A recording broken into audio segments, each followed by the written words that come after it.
Today I have selected a lot of spoken phrases, and I believe if you know all of these phrases, your English would be fluent, or you can speak fluent English. So let's get started with the first one. The first one is so common in use, and I believe a lot of you probably have known that. To be honest. Well, so to be honest, this is which is my favorite one. When I speak English, I mostly use this one.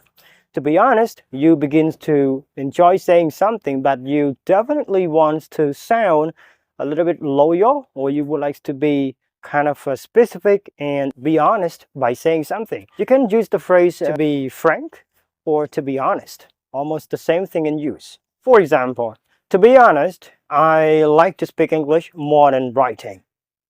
Yes. The second one is the thing is. So the phrase the thing is, which is the very good one to introduce a problem to somebody or anybody. For example, okay, everybody, the thing is, we have to do this, we have to do that. We have to fix this problem before we come to another one. Yes. The third one is at the end of the day. So this phrase is technically showing about the specific date or the important thing. Like you are preferring to mean about the specific point or the very important point that you love to mention at any cost. So you're about to say, guys, at the end of the day, we have to do it.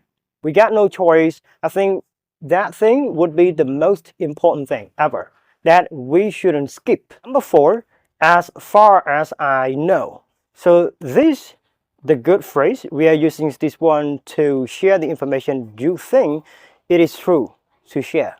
For example, you would like to give the information to anyone that you literally want to state the true thing or the specific information, right, that you have known so far. So you're about to use the phrase, as far as I know.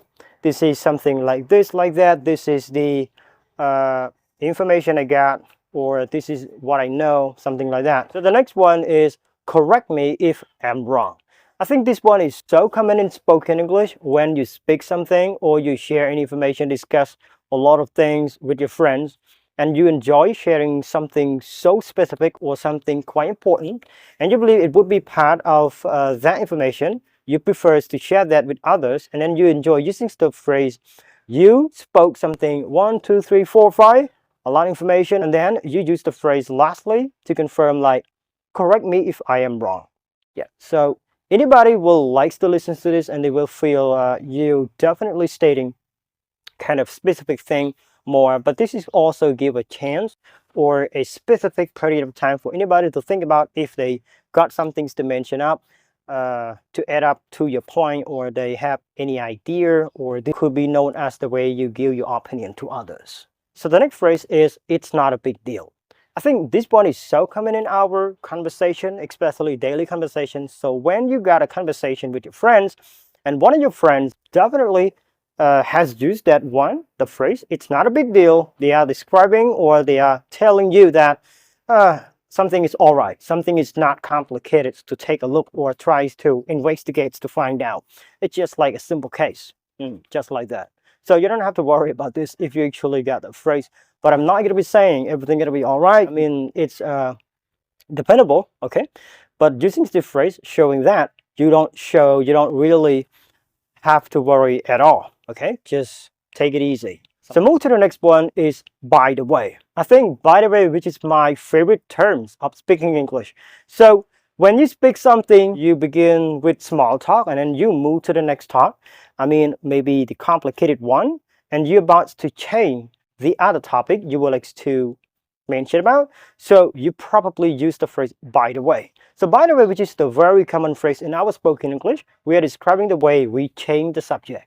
Right? You speak something, as I mentioned earlier, you share the information A, you describe something a lot, explain, and also conclude, and you definitely believe you got some things to link up, you got some things to connect immediately after sharing something with your friends.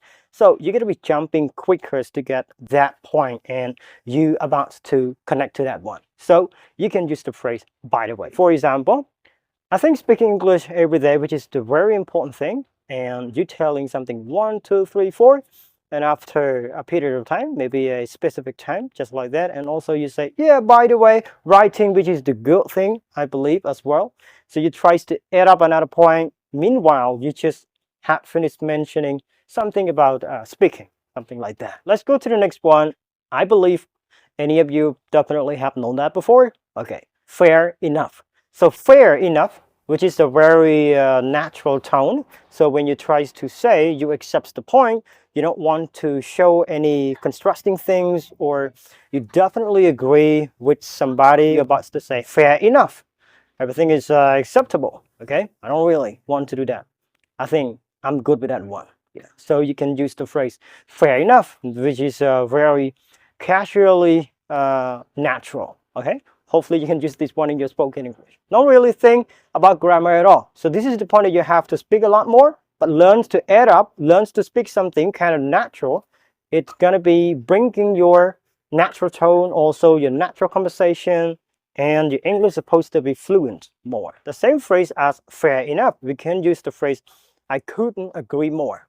So I couldn't agree more, which is showing that you definitely or you deliberately agree to somebody's opinion. So, which is the good thing. Another one, we can use the phrase "I'm with you on that." You are showing a little bit natural by the way you describe, and you definitely agree with somebody. Or you're gonna be saying like, "Yeah, I'm with you on that." The next one is "It's a piece of cake." This is technically known as the slang, and you use this definitely sounding a lot of natural tone. You talk about something. So, for example, you want to be saying somebody describes a lot of things to you, and you definitely understand the core information, or you get to the key, you get the whole thing. You come to say like, all right, it's a piece of cake, right? It's a piece of cake.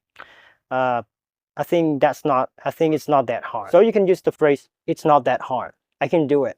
Very simple to describe something that you believe it would be easier to do. The next one is keep me in the loop. So keep me in the loop means to keep you updated. For example, if you get anything specifically from your friend just shared with you the information, and then you believe something will be coming up maybe for the next time. So you will tell your friend, all right, keep me updated, or keep me in the loop, something like that. The loop, probably like circle, a walking system, not supposed to be ending. It's going to be circling workable way, just like that. Next one is get out of hand. So to get out of hand, basically we're talking about the way we get out of control. For example, you actually got assigned to work in a place or in the workplace, and you definitely got out of hand, right? Or you definitely got out of control. You have no responsibility at that place anymore. So you're going to be out of the control, or you probably out of the hand. So we can say quicker like out of the hand, out of the hand, right? I think I got out of hand. Yeah, I think I got out of hand, or I think I got out of control. So I couldn't help you anymore, right? Something like this. So the next one is under the weather. So this phrase is kind of an idiom. So when you use this one, you just would like to describe the way you got sick, and you think you don't want to say I am sick, so you prefer to say, oh, I am under the weather today, so I cannot go to work, I cannot go to school. Please be understood my situation. All right. The next one is break the leg. So break the leg, you are talking about the way you wish somebody to have luck, or you would like to say goodbye. You about to leave from some place or anywhere to somewhere, and you're about to travel for the long run, maybe for the long journey, and somebody is supposed to say, hey, break a leg, right? You don't want to say good luck. You can say good luck too, but yeah, definitely it's kind of be a technical. You want to sound some kind of idiomatic expression, so you're going to be using the phrase break a leg. Yeah, so this one is acceptable. And this one, my bad. So my bad, which is very common. I think I have found this phrase definitely a lot in the casual conversation or daily conversation.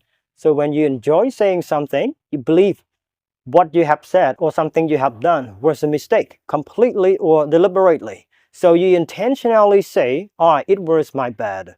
Or you could come to say shorter, maybe my bad. it means my mistake, okay, my fault. So I think my bad, this is so casual. You can use this one, right, in your daily conversation and you would like to improve spoken English or fluency. So I believe this one is so easier to use. Okay, my bad, to make the video for you and you don't watch, okay? Yes, and this one is so general. I think a lot of friends definitely use this one, no biggie.